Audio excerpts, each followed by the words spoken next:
बिस्मिल्लाहिर्रहमानिर्रहीम। अस्सलामुअलैकुम व्यूअर्स, मैं हूं नाज और आप देख रहे हैं मेरा यूट्यूब चैनल मौजाई मौजा। यहाँ हो रही है जी आज इफ्तारी की तैयारी। आज कुछ फ्रेंड्स ने इफ्तारी के लिए आना था तो मैंने सोचा कि साथ वीडियो भी बनाते हैं। बहुत दिनों से व्लॉग नहीं बन सका, रमज़ान है, कुछ समझ नहीं आ रही क्या हो रहा है माशाल्लाह, क्योंकि एक तो फुल टाइम जॉब, फिर कुरान का ज़ाहिर आपको पता है कि थोड़ी होती है कोशिश के ज़रा थोड़ा कुरान को ख़त्म किया जाए, कुछ समझा जाए और कुछ एक्स्ट्रा प्रेयर्स, एक्स्ट्रा दुआएं, एक्स्ट्रा चीज़ें होती हैं। तो बस अल्हम्दुलिल्लाह कोई टाइम ही नहीं मिल रहा। बीच में एक आधी लोगों की इफ्तारी की थी तो उसके लिए मैंने सोचा कि आपके साथ वीडियो शेयर की जाए। तो हमने धोई जी पालक ताकि पकौड़ों की तैयारी की जाए, उसके साथ ही पास्ता की तैयारी की गई है। तो मैंने राइस पास्ता जो है इसको बॉयल किया सबसे पहले ताकि ये कुछ चीज़ें जो हैं वो साइड पर रेडी होती रहें। कुछ लोग अक्सर फ्रेंड्स पाकिस्तान से पूछते हैं कि वहाँ किस तरह मैनेज करते हो सारा कुछ, तो मैंने सोचा इसी बहाने उनको भी पता लग जाएगा कि हम नौकरों के बगैर किस तरह से चीज़ों को मैनेज करते हैं। और माशाल्लाह हम जो बड़ी बड़ी दावतें करते हैं, जैसे आज भी माशाल्लाह 25-30 लोगों ने आना है, अल्हम्दुलिल्लाह अल्हम्दुलिल्लाह, तो आप लोगों को पता चल जाएगा कि हम किस तरह मैनेज करते हैं। तो राइस पास्ता को जी हमने बॉयल करने के लिए रख दिया। बस ये है कि सारी चीज़ों को आपको सोचना पड़ता है कि किस किस तरह आपने किस वक्त कौन सी चीज़ें सैम्पल करनी है, कौन सी किस वक्त मिक्स करनी है, सारा कुछ पैरेलल करना पड़ता है। ऐसा नहीं है कि बस फ्रूट चाट काट रहे हैं तो जी फ्रूट चाट ही काट रहे हैं, उसके साथ साथ सारा कुछ इमेजिन करना पड़ता है कि चावल कितने बजे बनेंगे, फ्रूट चाट कितने बजे रेडी होनी चाहिए, ऐसा क्या हो कि वो काली भी ना हो ज़्यादा। तो बस इस तरह से बहुत सी चीज़ें दिमाग में चल रही होती हैं। तो आज जी मैं बना रही थी सैलड। ये जो क्रीमी पास्ता सैलड है, इसकी रेसिपी भी आपने ऑलरेडी मेरी पेज पर देखी होगी। ये मैं पहले इसकी वीडियो बना चुकी हूँ, मेरी फ्रेंड्स को बहुत ही पसंद है। तो इसमें बहुत सी चीज़ें डलती हैं, जिनमें से एक ब्रोकली है। तो ब्रोकली का ये है कि इसके बहुत से फ़ायदे हैं, तो इसको नॉर्मली कुछ बाजू का समझ नहीं आती कि किस तरह खाया जाए, तो it's a very good way कि आप इसको सैलड में ऐड कर सकते हैं। रॉ भी आप इसको खा सकते हैं, लेकिन मैंने थोड़ा सा इसको स्टीम कर लिया था ताकि ज़्यादा क्रंची इस वाले सैलड में अच्छी नहीं लगती, वरना नॉर्मल कुछ सैलड में अच्छी भी लगती है। तो इसमें हल्का सा पानी डाल के तो उसको हम 3-4-5 मिनट जो है उसको हल्का सा स्टीम सा कर लेंगे ताकि वो थोड़ी सॉफ्ट हो जाए। लें जी, ये हो रहा है जी एक वक्त में ज़रा क्विक वाला खीरे कटिंग। उसका ये है कि बहुत सारे खीरे इकट्ठे पकड़ के तो उसको आप इस तरह से छोटे कर लें। ये मुझे छोटी कटिंग इस सैलड में बहुत अच्छी लगती है, क्योंकि जितना छोटी कटिंग होती है उतना ही ये जो सैलड है ज़्यादा खूबसूरत लगता है। एनीवे हर बंदे को छोटी कटिंग ना इजी लगती है ना वो कर पाते हैं, लेकिन एनीवे सबसे छोटी कटिंग या तो मशीन भी यूज़ की जा सकती है। अगर आपके पास प्रोसेसर है तो आप प्रोसेसर कर लें, लेकिन प्रोसेसर बाज़ का बहुत ही ज़्यादा बारीक कर देता है तो उससे पानी सा निकल आता है वेजिटेबल से। तो लो जी असी पाया जी खीरा डोंगे विच, और इसके बाद साथ साथ पास्ता बॉयल हो रहा है। हमने जो कैप्सिकम है वो आप डिफरेंट कलर की ले सकते हैं, अगर ना अवेलेबल हो तो सिर्फ ग्रीन भी डाली जा सकती है। तो मैंने आज ली थी जी रेड, ग्रीन और येलो। इससे ये है कि सैलड में एक तो कलर्स हो जाते हैं, देखने में खूबसूरत लगता है, लेकिन अगर अवेलेबिलिटी ना हो तो जाहिर है कि सिर्फ ग्रीन भी डाली जा सकती है, क्योंकि जो रेड कलर है वो टोमेटोज़ वगैरह से भी ऐड किया जा सकता है। वैसे तो सैलड में नहीं डलता, लेकिन अगर रेड कैप्सिकम अवेलेबल ना हो तो या तो टमाटो थोड़ा सा डाला जा सकता है, या ये है कि क्योंकि पाकिस्तान की कैरेट जैसे रेड होती है तो वो भी डाला जा सकता है। तो लें जी, हमारे पास एक येलो भी थी, हमने येलो की भी कटिंग कर ली है। तो बस ये है कि जैसे साइड पे आपने देखा कि मैंने पालक भिगो दी है, पास्ता ऊपर रख दिया है, साथ साथ सब्जियां मैंने कटिंग शुरू कर दी है। फ्रूट्स भी मैंने निकाल लिए थे ताकि फ्रूट सैलड भी बन जाएगा इंशाल्लाह। जब ऐसे मेहमानों ने आना होता है ना तो समझ नहीं आती, क्योंकि लग रहा होता है कि माशाल्लाह, आप सोचते हैं ना कि अच्छा 5-6 फैमिलीज़ हैं तो लगता है कि बहुत लोग हैं, लगता है चीज़ें कम ना हो जाएं लेकिन वही बात है कि रोज़ा जब आप खोलते हैं तो खाया हुआ किसी से कुछ नहीं जाता, एक एक चीज़ लेके तो सबकी बस हो जाती है। तो बहुत सी चीज़ें बाद में फिर बच भी जाती हैं, और दूसरे दिन आपको पता है कि फ्रूट सैलड भी जो होता है, फ्रूट चाट वगैरह, ये भी उस तरह से फ्रेश नहीं लगता। तो वो बड़ी खा तो लेते हैं आप, लेकिन मज़ा पहले दिन ही आता है। तो लें जी, आपने देखा होगा कि कैसे बारीक मैंने छोटे छोटे क्यूब्स काटे हैं सारे। कैप्सिकम्स भी इकट्ठी कर दी, खीरे शीरे सब इकट्ठे हो गए। उसके अंदर हमने डाले जी कॉर्न्स, अब डालेंगे, और वो जो ब्रोकली हमने स्टीम की थी वो भी इसके अंदर ऐड कर दी जाएगी। थोड़ी कैरेट्स हमने काटी हैं, कैरेट्स को भी ऐड कर देंगे। तो बहुत ही कलरफुल, बहुत ही मज़े का क्रीमी सैलड ये बनता है। सारा कुछ ये रला रलो के नो असी तो मिक्स कर देना है। एक डोंगा बनाते बनाते सैलड का टाइम तो खैर लग जाता है, लेकिन वही बात है कि इफ्तारी आज 7-8 बजे होनी है। कुछ लोगों को लगता है कि जी इफ्तारी जो है वो करेंगे तो टाइम ज़ाया होगा, लेकिन इसके लिए बेस्ट ये है कि जी आप विर्द वगैरह साथ कर सकते हैं, साथ आप तस्बीह कर सकते हैं, साथ आप दुआएं पढ़ सकते हैं। तो इस टाइम को भी यूटिलाइज़ किया जा सकता है, क्योंकि लोगों को घर में दावत करना, स्पेशली इफ्तारी का ज़ाहिर अपना सवाब है, रोज़ेदार लोग होते हैं तो इसके अपने बेनिफिट्स हैं। हाँ बिल्कुल, ये नहीं है कि जी आप हर वक्त इफ्तारियाँ ही करते रहें, लेकिन रमज़ान में थोड़ी बहुत इफ्तारी मुझे लगता है कि वो भी करनी चाहिए, ताकि आप रोज़ेदारों को खाना खिला सकें और उसका भी आपको सवाब मिल सके। लें जी, ये है जी पास्ता जो था बॉयल हमने किया, राइस पास्ता। इसको भी हमने जी कर दिया है मिक्स, और इस सारे को हमने रला मिला के जी, तो ड्रेसिंग जो है वो बिल्कुल हम जब सर्व करने से थोड़ी देर पहले डालेंगे। उसकी वजह यह है कि नहीं तो वो पानी छोड़ देती है, तो बस अभी हम सिर्फ ड्राई चीज़ें मिक्स करेंगे। और इसकी जो रेसिपी की मज़ीद जो डिटेल्स हैं वो आप मेरी क्रीमी पास्ता जो है राइस पास्ता वाली जो रेसिपी है वो आप देख सकते हैं मेरी फूड की रेसिपीज़ में, तो उसको आपको मिल जाएगी। जब हम छोटे होते थे जी तो हमारी जो इफ्तारियाँ होती थी वो भी बहुत ही मज़ेदार सादी हुआ करती थी। अक्सर जो हमारी अम्मी थी वो इफ्तारियाँ मोहल्ले में भी भिजवाया करती थी, और मुझे अभी भी याद है कि जी वो जब इफ्तारी हमने देने जाना तो अम्मी ने हमेशा कहना कि उतो ढक के ले जाना, ढके बगैर नहीं ले जाईदा होंदा बाहर महल्ले च। तो मेरा ख्याल है कि वो भी बहुत ही प्यारी बात थी, क्योंकि एक तो ये है कि वो लोगों को नज़र आता है, नज़र लगने का भी शायद होता है कि जी ज़ाहिर है खाने पीने की चीज़ है, किसी ने खानी है, और वैसे भी बाहर मट्टी कोई गर्द वो भी उस पर ना जाए, तो वो भी बहुत ही प्यारी सी एक हमारी कल्चरल एक चीज़ है। तो ये हमने जी बनाना शुरू की है फ्रूट सैलेड। सबसे पहले तो मैंने जो फ्रूट सैलेड का एक टिन है वो डाला, उसमें चने डाले बॉयल्ड जो होते हैं चिकपीज़। तो हुण असी करांगे जी कचूमर फ्रूट का। फ्रूट जो है जी मैं भी बारीक ही काटती हूँ, कुछ लोग थोड़ा मोटा काटते हैं, बस मुझे ज़रा बारीक अच्छा लगता है। तो हमने सेब और इसके बाद आड़ू है, अनार भी हमने लिया है, केले डालेंगे इसमें, और इस तरह से कुछ फ्रूट्स आप हमें देखते जाएंगे, हम काटते जाएंगे और डालते जाएंगे। ऑरेंज भी है जिसको कि मौसमी कहते हैं, बेसिकली नॉट ऑरेंज, नेवल है इसको हम मौसमी कहते हैं, वो भी डलेगा।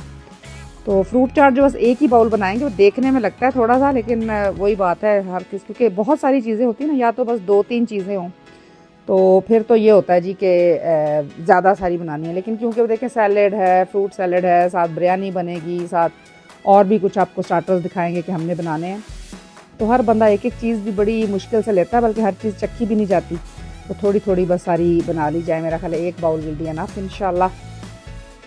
तो फ्रूट्स भी वही अक्सर पाकिस्तान बात हो तो सब कहते हैं कि फ्रूट्स बहुत महंगे हो गए हैं, लेकिन ऑस्ट्रेलिया में भी फ्रूट्स काफ़ी एक्सपेंसिव हो गए। मेरा ख्याल है हर तरफ ही हो गए हैं, फ्रूट्स काफ़ी एक्सपेंसिव होते जा रहे हैं सारी दुनिया में ही। लेकिन वही बात है कि रोज़े आज फ्रूट चाट ना बनाइए तो मज़ा भी नहीं आता, तो इसलिए बेशक एक आधा दिन छोड़ के हो या रोज़ हो, तो फ्रूट चाट ना बनी हो तो वाकई मज़ा नहीं आता। अक्सर अफ्तारी के वक्त भी खाई जाती है, और फिर अक्सर होता है कि ईशा की नमाज़ पढ़ के सोने से पहले भी थोड़ा बहुत आप फ्रूट सैलेड जो है वो खा सकते हैं, जब मज़ा आता है उसको खाने का ना, सोने से पहले थोड़ी ठंडी ठंडी। और उस दिन मैंने किसी के घर अफ्तारी भेजी या नेबर्स में, तो वो भी यही जिक्र कर रहे थे कि जी आपकी भी जब अफ्तारी आई तो जो फ्रूट सैलेड था वो डिफरेंट था। ज़ाहिर है कि वो भी कह रहे थे कि हर घर का फ्रूट सैलेड जो होता है, फ्रूट चाट जो होती है, वो भी फ़र्क होती है। हालांकि उसमें किसी ने हाथ का फ़र्क क्या होना है, लेकिन हाँ ज़ाहिर है कोई बीच में चाट मसाला डालता है, कोई टैंग डालता है, कोई जूस डालता है, कोई आलू बुखारे की चटनी डालता है और फिर कटिंग भी हर बंदे की फ़र्क होती है, तो उससे जो है वो फ्रूट चाट की शक्ल, टेस्ट सब डिफरेंट हो जाता है। तो वही हम सोचते थे कि जब किसी के घर से कोई चीज़ आती है तो हर चीज़ का टेस्ट डिफरेंट होता है माशाल्लाह। लें जी, हमने काट लिए हैं ग्रेप्स, खरबूजा, सब चीज़ें मिक्स होते जा रहे हैं। ग्रेप्स काफ़ी बड़े बड़े थे तो हमने उसके कुछ छोटे छोटे पीसेस सर्कल में काट लिए हैं, क्योंकि बाज़ का कोई छोटा बच्चा हो तो चौक ना हो जाए, इस वजह से बेहतर है कि उसके भी छोटे पीस कर लिए जाएं। ये जो ग्रेप्स है इनका साइज़ तो बहुत बड़ा था, लेकिन जी टेस्ट बस इनका नॉर्मल ही था, बहुत ज़्यादा कोई जैसे वैसे ग्रेप्स खाने का छोटे वाले मज़ा आता है ना, तो उस तरह इसका मुझे मज़ा नहीं आया, लेकिन हाँ फ्रूट सैलेड के लिए ठीक था। फ्रूट से याद आया जी, हमारी फ्रेंड है एक मुल्तान में, वो हमें इसके आम साथ ही मुझे दीजिए इजाजत। दुआओं में याद रखिएगा, डिजर्ट को एंजॉय करें और कमेंट्स में जरूर बताइएगा कि आपको कैसा लगा। अल्लाह हाफिज़। माशाल्लाह जब मैं पाकिस्तान जाती हूँ तो उन्होंने जी आम फ्रीज किए हुए होते हैं, तो वो फिर हमें भेजती हैं। ਹੁੰਦਾ है दिसंबर ठंड ਹੁੰਦੀ है तो असी जी फिर बेचारे ओवरसीज़ पाकिस्तानी ਅਸੀਂ ਉਹਦਾ ਮਿਲਕ ਸ਼ੇਕ ਦਸੰਬਰ 'ਚ ਬੈਠੇ ਪੀ ਰਹੇ ਹੁੰਦੇ, ਲੋਕ ਪੁੱਛ ਰਹੇ ਹੁੰਦੇ ਨੇ ਖਰੀਅਤ ਹੈ ਜੀ ਮਿਲਕ ਸ਼ੇਕ ਪੀ ਰਹੇ ਹੋ ਇੰਨੀ ਠੰਡ 'ਚ। ਉਹਨਾਂ ਨੂੰ ਕੀ ਪਤਾ ਜੀ ਕਿ ਦੋਸਤ ਸਾਡੀ ਨੇ ਇੰਨੀ ਮੁਹੱਬਤ ਨਾਲ ਆਮ ਫਰੀਜ਼ ਕੀਤੇ ਹੁੰਦੇ ਨੇ, ਜ਼ਾਹਿਰ टेस्टी भी ਇੰਨੇ ਹੁੰਦੇ ਨੇ ਕਿ ਛੱਡ नहीं ਹੁੰਦਾ। ले जी, बड़े दिनों से सोच रही थी कि मैंने फ्रूट प्लेटर बनाना है। मैंने एक डिज़ाइन देखा था जिसमें पाइन एप्पल का जो ऊपर वाली टॉप है ग्रीन, उसको उन्होंने यूज़ किया था, बहुत ही खूबसूरत लग रही थी। तो आज हमने जी सिर्फ इसलिए फ्रूट प्लेटर बनाया ताकि पाइन एप्पल को यूज़ किया जा सके और देखें कि वो हमसे कैसा बनता है। बस ये फूड भी एक जो होता है आर्ट होता है, हर बंदे की बस की बात नहीं होती। कुछ लोगों को उसमें खूबसूरती क्रिएट करने का, उसमें नए नए कलर्स डालने का शौक़ होता है। तो अल्हम्दुलिल्लाह मुझे भी थोड़ा शौक़ है कि डिफरेंट चीज़ें ट्राई की जाएं। और जब मैं शादी हुई थी तो एक चीज़ मुझे बनाने नहीं आती थी, लिटरली अंडा भी बॉयल करना नहीं आता था और ये पता था पानी कैसे पीना है टूटी से लेकिन अल्हम्दुलिल्लाह आहिस्ता आहिस्ता फिर सब कुछ सीखा। अक्सर लोग ज़ाहिर सीख ही लेते हैं, कौन सा कि नहीं सीखते, लेकिन अल्हम्दुलिल्लाह मुझे अच्छी तरह याद है जब पहली दफ़ा आलू के चिप्स काट के खा रही थी तो ऊंची ऊंची सिसकियाँ ले के रो रही थी कि मैंने कभी खुद चिप्स काट के नहीं खाए। तो अल्हम्दुलिल्लाह लेकिन फिर वक्त के साथ आहिस्ता आहिस्ता सब कुछ बनाना सीख लिया। यहाँ तक कि क्योंकि जी लाहौरी हैं तो खाने पीने का शौक़ है, तो गुलाब जामुन क्या, रसगुल्ले क्या, बर्फ़ी और पता नहीं क्या क्या, क्योंकि जो चीज़ खाने को दिल किया हलाल मिलती नहीं थी, नए आए थे, तो बस फिर जो खाने को दिल करता था रेसिपी देखते थे, बनाते थे। एक दफ़ा बुरी बनती थी, 2 दफ़ा बुरी बनती थी, फाइनली चौथी पाँचवीं दफ़ा में सही बन जाती थी। तो अब तो पूरे हलवाई बन गए क्योंकि अब तो बर्फ़ी, हमारी एक फ्रेंड होती थी इधर सिडनी में, बहुत ही मज़ेदार बर्फ़ी बनाती थी, तो उनसे हमने जी मिनते तरले करके हमने कहा भी हमें बर्फ़ी बनानी सिखा दो। तो वो थी भी माइक्रोवेव वाली बर्फ़ी, इंशाल्लाह आपको भी कभी बनानी सिखाएंगे, बहुत ही क्विक और बहुत ही यमी। और गुलाब जामुन थे, वो भी हमारी एक आंटी थी न्यू कासल व्योंग में, सिडनी के पास ही है, तो उनसे सीखे। तो इस तरह करते करते जी हमने सारे मीठे बनाने भी सीखे। लें जी प्लेटर रेडी है, ऑरेंज, पाइनएप्पल, अनार, कीवी फ्रूट और वाटरमेलन और ब्यूटीफुल, देख कितने अच्छे कलर्स लग रहे हैं जी माशाल्लाह। फ्रूट का भी क्योंकि क्या कहते हैं अफ्तारी के बाद खाने का अपना ही मज़ा होता है, क्योंकि फ्रेश होता है ना, तो उससे मज़ा आता है और अक्सर जो है फ्रूट्स खाए जाते हैं। फ्रूट प्लेटर बनाने के बाद सोचा कि वो डबल हो गया है, जैसे फ्रूट सैलड भी बन गई है, फ्रूट प्लेटर भी बन गया है, लेकिन एनीवेज क्योंकि बड़ा सख्त आया हुआ था पाइनएप्पल वाला फ्रूट प्लेटर तो वो फिर मैंने बना ही लिया। लें जी, सोचा था मीठा रात को बना लेंगे लेकिन ना बन सका, तो बस उठकर फिर हमने मीठे की तैयारी की, क्रीम बीट की। मैंगो मानिया की रेसिपी भी हमने अपलोड कर दी थी कुछ वीक पहले जब हमने ये इफ्तारी की थी, तो उसमें हमने जी बस रेसिपी के लिए आप उस व्लॉग को देख सकते हैं जिसमें रेसिपी शेयर की है। तो बस जी हमने इसकी लेयरिंग की, इसमें बिस्किट्स डलते हैं, इसमें आप केक रस वगैरह भी डाल सकते हैं, और इसमें जो टेरामिसू बनता है उसके वाले बिस्किट्स भी डल सकते हैं, क्योंकि थोड़े से नाइस बिस्किट शॉर्ट हो गए थे, तो फिर मैंने वो टेरामिसू वाले थोड़े से बिस्किट्स भी ऐड किए थे। तो ये मैंने फ़र्स्ट टाइम बनाया था, ये किसी एक फ्रेंड हैं यहाँ हमारे घर के पास ही रहती हैं, तो उन्होंने एक दफ़ा बनाया था तो मज़े का लगा था, उनसे रेसिपी ली थी, तो मेरा ख्याल है वो उसको मैंगो डिलाइट कहती थी, मैंने नेम थोड़ा सा चेंज कर दिया ज़रा डिफरेंट लगने के लिए, तो लेकिन इट वाज नाइस अल्हम्दुलिल्लाह। मैं अगली दफ़ा सोच रही थी कि जब नेक्स्ट टाइम बनाऊंगी तो इसमें इंशाल्लाह हम मैंगो, फ्रेश मैंगो भी डालेंगे। अभी मैं अरेंज नहीं कर पाई थी तो इसमें फ्रेश मैंगोज़ नहीं डाले, लेकिन अगर फ्रेश मैंगोज़ होते तो ज़्यादा टेस्टी लगता।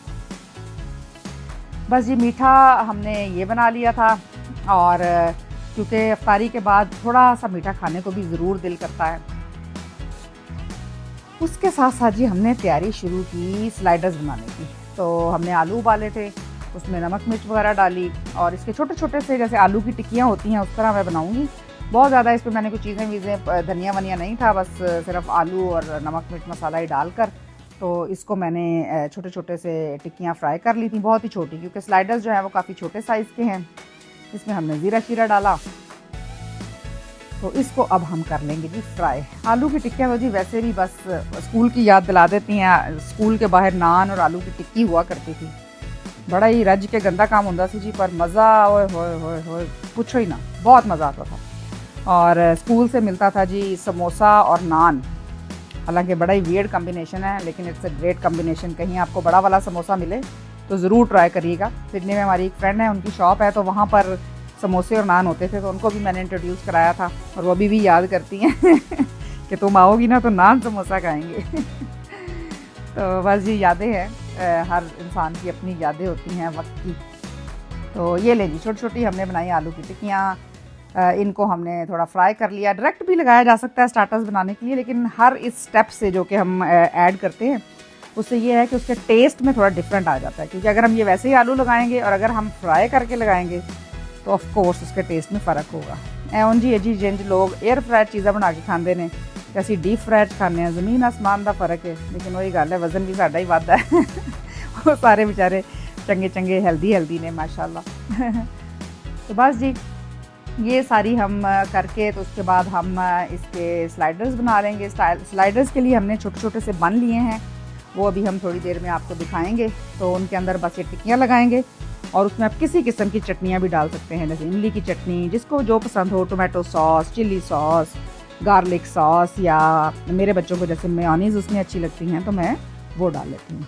स्लाइडर्स में तो हर किस्म की वैरायटी बनाई जा सकती है, उसमें जैसे चिकन के कबाब या शामी कबाब भी डाले जा सकते हैं, लेकिन ये थोड़ा सा ना वो देसी टच आ जाता है। तो मेरी फ्रेंड्स को सारों को ये आलू की टिक्की वाले पसंद है। तो ये ले जी, ये हमने बना दिए थे स्लाइडर्स और आधे से ज़्यादा रेडी हो गए हैं। बस इन सारों को हम बड़ी वाली ट्रे में लगाएंगे। ये है कि इफ्तारी के लिए क्योंकि तैयारी हो रही है तो ये ऐसी चीज़ें पहले से थोड़े रेडी हो सकती हैं, क्योंकि ये थोड़ा ठंडा भी अच्छा लगता है, क्योंकि जो बन है ना ये हल्के से मीठे हैं।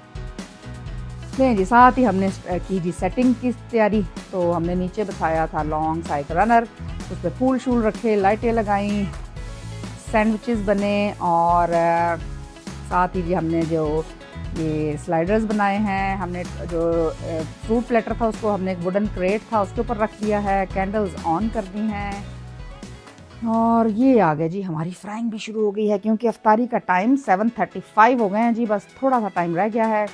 मजूरे निकाल दी हैं, प्लेटें, चम्मच, कटलरी, ग्लास, जग में पानी डाल के रख दिया है और खजूरों का डब्बा निकाल दिया है। ये हमारी फ्रेंड हैं, उन्होंने रमज़ान के लिए जो गिफ्ट भेजा था उसमें आया था, अल्लाह उनको जज़ा दे।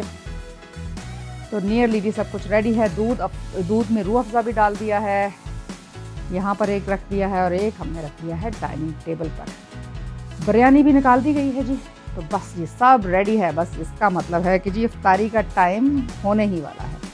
सब लोग इधर उधर भाग रहे हैं, पीछे बैकग्राउंड में आपको नज़र आ रहा होगा क्योंकि हमने रखे थे जी पैटीज़ अवन में, तो वो पहले क्या कहते हैं कि वो अवन जो रेडी नहीं ऑन नहीं किया हुआ था किसी ने, और फिर जब देखा कि ऑन नहीं है फिर हमने उसको तेज़ ऑन किया तो वो बस थोड़ा गड़बड़ हो गई और थोड़ा से वो सही तरह से बेक नहीं हो रहे थे।